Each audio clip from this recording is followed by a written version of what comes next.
शीला जी एक दबंग महिला थी, सास के रूप में थोड़ा कड़क। शीला जी की 3 बहुएं हैं। जिंदगी ठीक ठाक चल रही थी, पर बहुएं को हमेशा व्यस्त रखती। पारंपरिक घर कितनी भी भूख हो, बहुएं सबको खिलाने के बाद ही खाती ही थी। सारा काम करती थी, फिर भी सासू माँ की कसौटी पर खरी ना उतरती। समय बीता, बहुओं के बच्चे भी शादी योग्य हो गए। शीला जी भी अब पहले जैसा ना रही।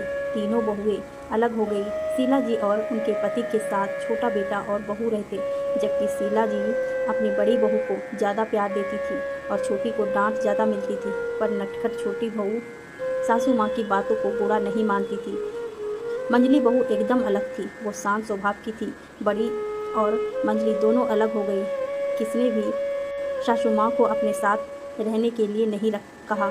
सिर्फ छोटी बहू बोली, हम माँ के साथ रहेंगे, अलग नहीं होंगे। एक दिन सास से मिलने आई बड़ी बहू, जो खुद 3 बेटों की माँ थी, ना अपने देवरानियों से बोला, माँ ने तो हमें बहुत परेशान किया, कभी हमें अपना नहीं समझा।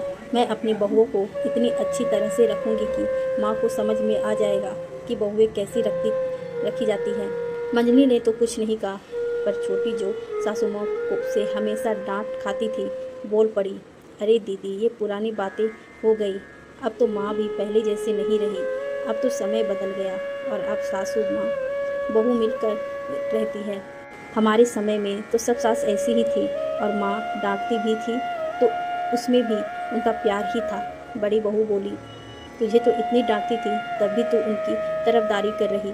हाँ दीदी, मुझे डांटती जरूर थी, पर मैं उसमें भी उनका प्यार देखती थी। अंदर कमरे में लेटी शीला जी की आंखें बह उठी। जिस बहू को वो सिर्फ आंखों पर बैठाती थी, वही उनकी कितनी आलोचना कर रही, और जिसे हर समय डांटती थी, वही अंतिम समय में उनका सहारा बनी हुई है।